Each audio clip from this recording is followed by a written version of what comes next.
माता की। सबसे पहले तो मैं आप सबसे बहुत क्षमा चाहता हूं, मुझे आने में काफ़ी देरी हुई और वैसे बहाने तो बहुत सारे मिल जाते हैं, बट मैं उस तरफ नहीं जाऊंगा और मैं आप सबसे क्षमा चाहता हूं इस देरी के लिए, और स्पेशली रेखा मैम से, क्योंकि मुझे पता है आप इतना दूर दिल्ली से जो है कालिम्पोंग तक आई और आपका एक ही स्वार्थ था कि कालिम्पोंग दार्जिलिंग की जनता को, खास करके हमारी नारी शक्ति और महिला शक्ति को, भारत सरकार या प्रदेश की सरकार द्वारा जो भी योजनाएं चल रही है उसका लाभ आप सबको मिले। मैं बहुत आभारी हूं आपका कि आपने हमारे क्षेत्र को जिस चीज की आवश्यकता थी वो आपने महसूस की और आपने दार्जिलिंग कालिम्पोंग को चुना। वैसे तो आप देश भर में भ्रमण करती हैं और नारी शक्ति के लिए, महिलाओं के उत्थान के लिए काम करती रहती हैं, और विशेष आपने ये क्षेत्र चुना और उसकी आवश्यकता भी थी। मैं उस सभी चीजों पे बाद में आऊंगा। मैं बाकी सभी हमारे जो भी अतिथिगण हैं उन सबका भी आभार व्यक्त करना चाहूंगा, और विशेष तौर पे हमारे सभी अति विशिष्ट और विशिष्ट सब अतिथि और नारी शक्ति, मैं एक बार फिर आप सबको प्रणाम करता हूं। हम सब विशेष करके दार्जिलिंग कालिम्पोंग की हम सब लोग बहुत भाग्यशाली हैं, और जहां तक नारी शक्ति की बात हो या महिला उत्थान की बात हो, तब भी ये क्षेत्र उसमें भी सबसे अग्रणी भूमिका आज तक रही है। हम सब जानते हैं हेलेन नेप्चा जी को, किस तरह से सुभाष चंद्र बोस जी जब कारावास में थे, अंग्रेजों से उन्होंने छुड़ाया। वो एक स्वतंत्रता सेनानी थी। हम ये भी जानते हैं कि पश्चिम बंगाल में जब पहली बार राज्यसभा की सदस्य चुनी गई, वो भी कर्षण की हमारी गोरखा महिला थी। इतना ही नहीं, जो महिलाओं के ऊपर में जो उत्पीड़न होता है या ट्रैफिकिंग होती है, उसके रोकथाम के लिए दुनिया भर में जो बहुत ही मशहूर और चर्चित अनुराधा कोइराला जी जो माइती संस्था चलाती है नेपाल में, उनकी भी पढ़ाई लिखाई जो है बचपन कालिम्पोंग में ही बीता है। सो ये क्षेत्र ऑलरेडी उस विषय में काफी अग्रणी भूमिका इसकी रही है, और मैं ऐसा मानता हूं कि जैसे ये क्षेत्र जो मैं बात कर रहा था कि ज्यादा आवश्यकता क्यों है, उसका कारण है। देखिए, पूरा आप ये चिकन नेक कालिम्पोंग दार्जिलिंग से लेकर के पूरा नॉर्थ ईस्ट का रीजन, यहां महिलाएं सबसे आगे की भूमिका में रहती है। मैं मणिपुर में मेरा जन्म हुआ और मुझे पता है कि जैसे ही वहाँ ईमा मार्केट के बारे में आपने सुना होगा, या वहाँ मेरा पैदी के बारे में आपने सुना होगा, वहाँ पे जो काम पुरुष को करना होता है वो भी ज्यादातर महिलाएं करती है, और घर का जो इकोनॉमी चलता है वो भी काफी हद तक जो है वहाँ की महिलाएं उसको ड्राइव करती है। तो ये पूरा क्षेत्र ऑलरेडी जो है यहाँ पे नारी के हाथ में वो शक्ति हमेशा से रही है। लेकिन जाने अनजाने आजादी के बाद जो है, चाहे सरकारें हों, मैं किसी पार्टिकुलर सरकार का नाम लेके दोष नहीं देना चाहूंगा या किसी नेता का भी नाम नहीं लूंगा, क्योंकि मैं ऐसा मानता हूं कि राजनीति आवश्यक है, लेकिन हर जगह शायद उसकी आवश्यकता उतनी नहीं है। सो जो भी रहा, जो भी सरकारें रही, उनकी विजन के कारण और उनकी सोच के कारण या उनकी प्रायोरिटी के कारण जो है ग्रेजुअली हम लोग देश जिस तरह से तरक्की करना चाहिए था उसमें भी वो गति नहीं देखी गई, और जिस तरह से क्योंकि हम तो उसी पद्धति के हैं जहां नारी को हम पूजते हैं और नारी को अपनी मां मानते हैं, लेकिन जो सम्मान और जो शक्ति नारी के हाथ में होनी चाहिए थी वो धीरे धीरे ग्रेजुअली कम हुई। और मैं बहुत आभारी हूं हमारे देश के यशस्वी प्रधानमंत्री नरेंद्र मोदी जी का। उन्होंने इस चीज को महसूस किया और वो दिखता भी है। मैं इसलिए नहीं कि मैं उसी पार्टी का नेता हूं तो मैं उनकी बड़ाई कर रहा हूं, और क्योंकि सूरज को तो कोई छुप नहीं सकता, सूरज तो उगता है और वो दिखता है।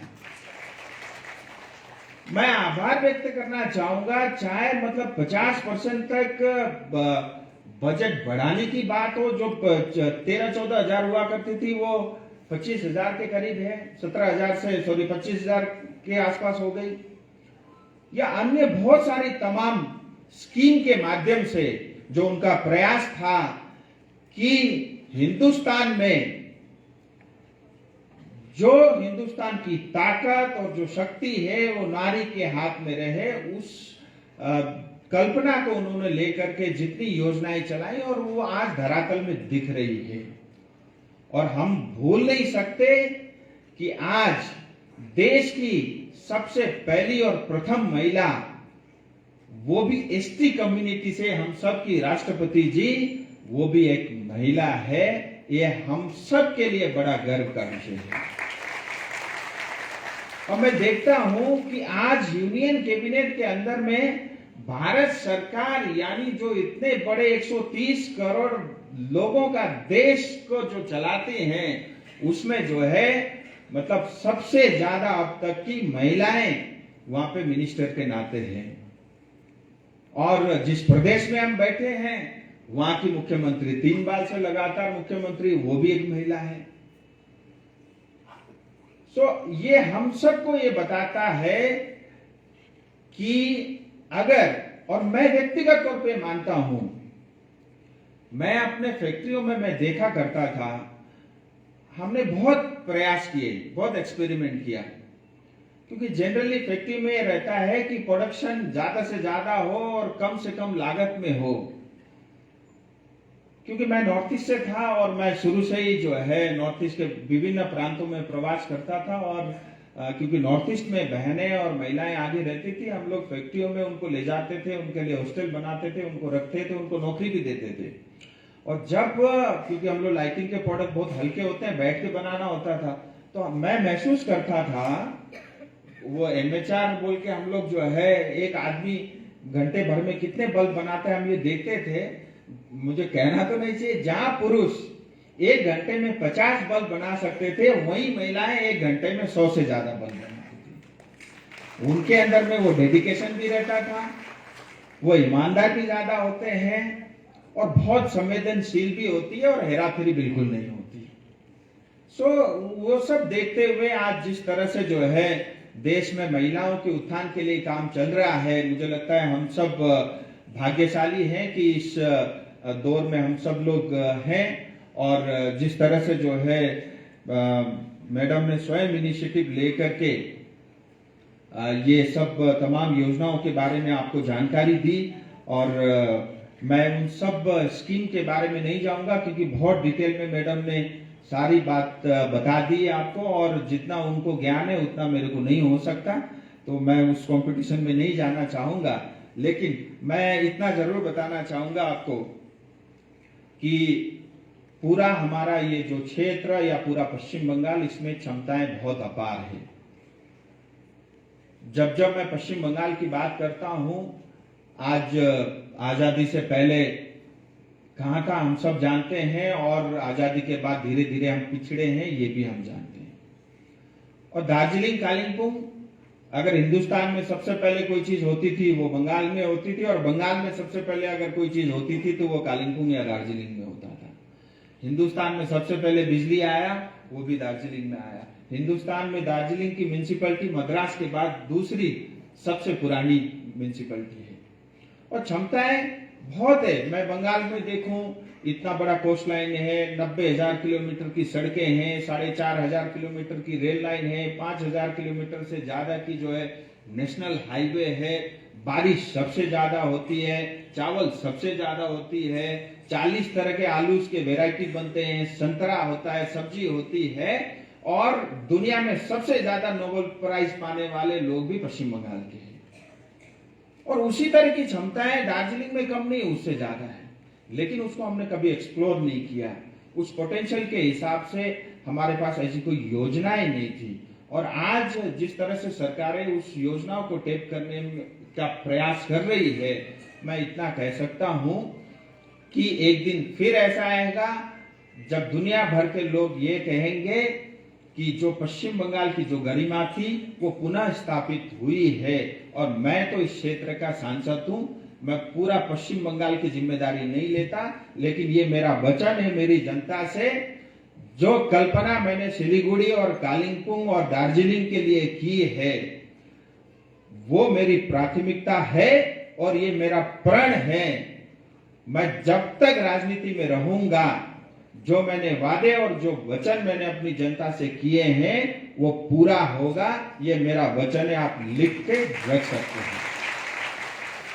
और मुझे नहीं लगता आज पश्चिम बंगाल के अंदर में किसी एक संसदीय क्षेत्र के अंदर में 50,000 करोड़ के काम चल रहे होंगे।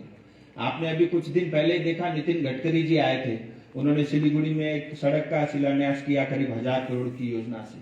आज जो है सेबोक से लेकर के सिक्किम बॉर्डर तक के लिए रेलवे का काम चल रहा है, जिसमें करीब 15,000 करोड़ रुपए उसमें जो है भारत सरकार खर्च कर रही है।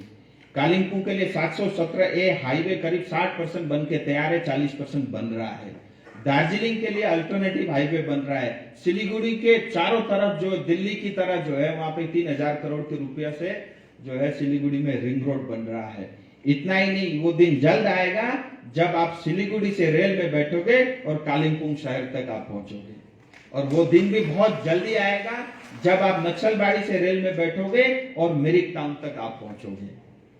तो ऐसी तमाम योजनाएं, करीब 40-50 हजार करोड़ की योजनाएं भारत सरकार की आपके ही क्षेत्र में चल रही है। मुझे लगता है ये सब योजनाएं जब धरातल में आएगी और उसका काम होगा, उसके बाद जो है ये जो सुंदर जो क्षेत्र है, ये हम लोग तो कहते हैं गोरखा में यो हमें को मुटु जुन गोरखा जाति को गरिमा बोक्ने हाम्रो इतिहास, हाम्रो भाषा र हाम्रो कला र संस्कृतिलाई बचाउने र जोगाउने जुन यो दार्जिलिङ र कालिम्पोङ जुन गोर्खा जातिको मुटु छ, अवश्य एक दिन फल्नेछ, फुल्नेछ र तपाईले देखेको सपना र मैले सोचेको सपना पनि अवश्य पूरा हुन्छ। जय हिन्द, जय भारत, जय गोर्खा।